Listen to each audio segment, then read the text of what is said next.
नहीं 11 तक तो दिया है प्रथमा है। नहीं मेरिट तो अब उनकी जब दूसरे साल की परीक्षा हो जाएगी, दो कक्षा 11 और 12 की मिला के तृतीय का जो के बोर्ड का मतलब क्या हुआ ये समझ में नहीं ये 10वीं का मधुमा उससे होती 8वीं की परीक्षा होती थी। अब फिर ये 9वीं की परीक्षा भी ख़त्म की गई। फिर ये था कि इसको पहले 1-2 साल इसको देखेंगे, फिर उसके बाद 11वीं पे निर्णय लेंगे हम। तो अभी हमारा पिछली साल इसमें वो मतलब 9वीं की परीक्षा ख़त्म की गई थी। 10वीं के 11वीं के संबंध में अभी मतलब कोई मिक्स बहुत प्रतिक्रिया आई। कुछ लोगों ने इसकी तारीफ़ की कि मतलब जो है मेरिट 11वीं 12वीं दोनों के नंबर्स मिलाकर यस। ठीक है ये पुरानी नीतियाँ नहीं थी और नहीं पुराने ये सब नया पाठ्यक्रम आप जान रहे हैं। पाठ्यक्रम पहली बार ये नए विषय जोड़े गए, मान्यता के लिए नई शर्तें लागू की गई, छात्रवृत्ति सब, तो ये सारी व्यवस्थाएं नई हैं। और बाकी जब आगे हम लोग मंथन लगातार करते जा रहे हैं, जो भी संस्कृत के शुद्धिकरण के लिए काम होगा उसको कराते रहेंगे। इस बार जब आप लोगों ने भी पेपर कराया तो आप लोगों ने कोई ऐसी चीज़ पाई कि जिसको अब आप आगे आप लोग इम्प्लीफाई करेंगे कि इसको और अच्छे तरीके से कैसे कराया जा सके? कोई ऐसा ड्रॉबैक या कोई चीज़ ऐसी मिली जिसको आप आगे सही करेंगे? अब जैसे इस बार पहली बार परीक्षा CCTV कैमरे में हुई, इस तरह से बोर्ड ने किया था। आगे हम लोग उसको जिस तरह से बोर्ड में हम लोग और ज़्यादा तेज सावधानी रखते हैं, उस तरह से और चीज़ों को अडॉप्ट करेंगे।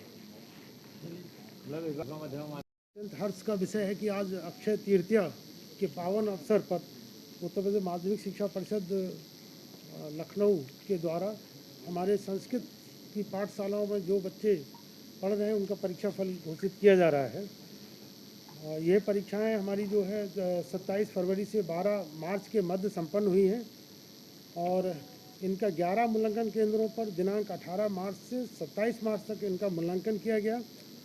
प्रदेश में कुल 1265 संस्कृत माध्यमिक विद्यालय हैं, जिसके सापेक्ष 1075 विद्यालयों के छात्र छात्राएं परीक्षा में आज के परीक्षा परिणाम के हिसाब से पूर्व मध्यमा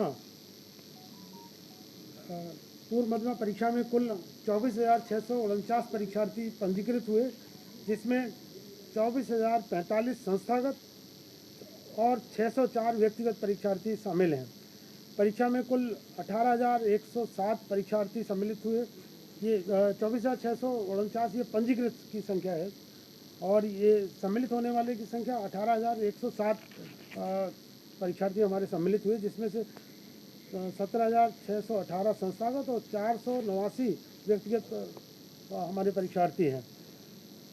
संपूर्ण परीक्षा वर्ग में सम्मिलित परीक्षार्थियों के सापेक्ष 14,527 संस्थागत और 389 व्यक्तिगत कुल 14,916 परीक्षार्थी उत्तीर्ण घोषित हुए हैं।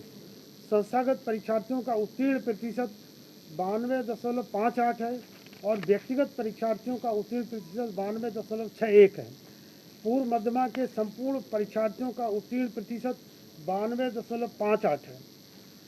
पूर्व मध्यमा की परीक्षा में 11,239 बालक, 3,677 बालिकाएं उत्तीर्ण हुई हैं।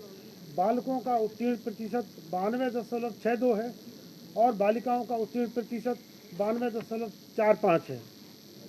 इसी तरह उत्तर मध्यमा प्रथम में इस परीक्षा में कुल 19,727 परीक्षार्थी पंजीकृत हुए, जिसमें से 19,064 संस्थागत और 663 व्यक्तिगत परीक्षार्थी हैं।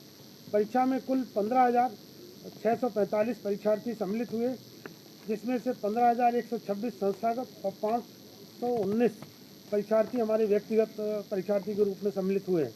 संपूर्ण परीक्षा में सम्मिलित परीक्षार्थियों के सापेक्ष 12,944 संस्थागत, 921 व्यक्तिगत कुल 13,365 परीक्षार्थी उत्तीर्ण हुए हैं। संस्थागत परीक्षार्थियों का उत्तीर्ण प्रतिशत 92.16 और व्यक्तिगत परीक्षार्थियों का उत्तीर्ण प्रतिशत 89.76% है। उत्तर मध्यमा प्रथम के संपूर्ण परीक्षार्थियों का उत्तीर्ण प्रतिशत 92.08 है। उत्तर मध्यमा प्रथम की परीक्षा में 9,888 बालक, 3,477 बालिकाएं उत्तीर्ण हुई हैं।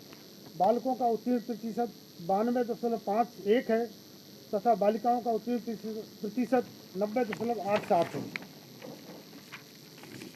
इसी तरह उत्तर मध्यमा द्वितीय में परीक्षा में कुल 12,200 99 परीक्षार्थी पंजीकृत हुए, जिसमें से कुल 11,882 संस्थागत और 417 परीक्षार्थी परीक्षा में कुल 11,488 परीक्षार्थी सम्मिलित हुए, जिसमें से 11,090 संस्थागत और 398 परीक्षार्थी हमारे व्यक्तिगत हैं।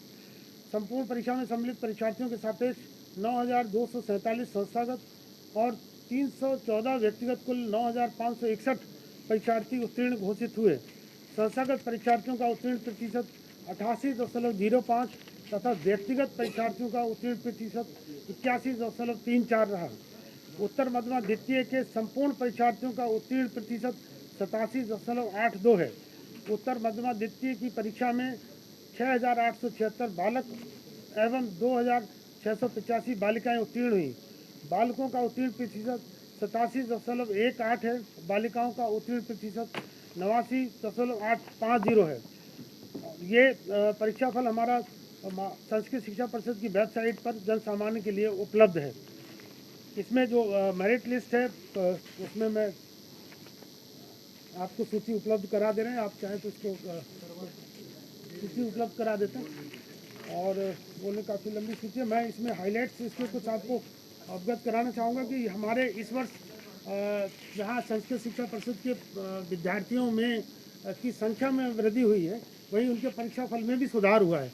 इस बार की संस्कृत शिक्षा परिषद की परीक्षा जो है CCTV कैमरे में पहली बार संपन्न हुई है। तो इस तरह से काफ़ी हम लोग संख्यात्मक और गुणात्मक दृष्टिकोण से इस परीक्षा फल का महत्व है और इसका विस्तृत विवरण हम लोग अलग से उपलब्ध करा रहे हैं। इसके साथ साथ हमारी जो संस्कृत के क्षेत्र में तमाम उपलब्धियाँ इस साल हम लोगों ने अर्जित की हैं सरकार के सहयोग से, सरकार के निर्देशन में, जिसमें सबसे पहले है कि हम उत्तर प्रदेश माध्यमिक शिक्षा परिषद लखनऊ, जिसका राष्ट्रीय मुक्त विद्यालय संस्थान NIOS की समकक्षता की सूची में शामिल किया गया है। इसको शामिल ना होने से पहले कठिनाई थी कि हमारे जो बच्चे परीक्षार्थी इसमें सम्मिलित होते थे उनकी समकक्षता के सम्मुख प्रश्न चिन्ह लगा रहता था, सामान्यतः उन्हें कठिनाई आती थी। अब वो कठिनाई दूर कर ली गई है। आप ये भी अवगत होना चाहेंगे कि संस्कृत विद्यालयों की मान्यता के संबंध में बहुत सरलीकरण किया गया है। जिस तरह CBSE में लीज के आधार पर मान्यताएं NOC वगैरह जारी होती है, उस तरह से संस्कृत विद्यालयों की मान्यता के लिए भी ये लीज के आधार पर कोई भी विद्यालय अपना संस्कृत विद्यालय की मान्यता के लिए आवेदन कर सकता है। तो ये बहुत बड़ा चेंज किया गया है। साथ ही नए पाठ्यक्रम लागू किए गए, पौरित्र, व्यवहारिक वास्तुशास्त्र, व्यवहारिक ज्योतिष, योग विज्ञानम, इस तरह के पाठ्यक्रम लागू किए जो रोजगार परक हैं और हमारी संस्कृति को मजबूत करते हैं।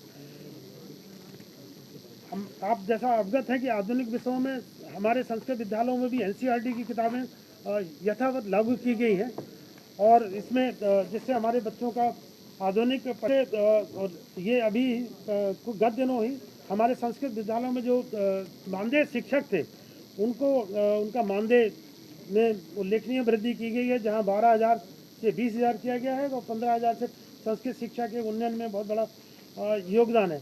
साथ ही हमारे संस्कृत विद्यालयों में जो बच्चे पढ़ रहे हैं उन सारे बच्चों को पहली बार छात्रवृत्ति दिए जाने का निर्णय शासन ने पूर्व में लिया जा चुका है।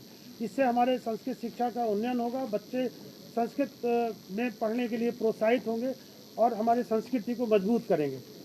धन्यवाद। मैं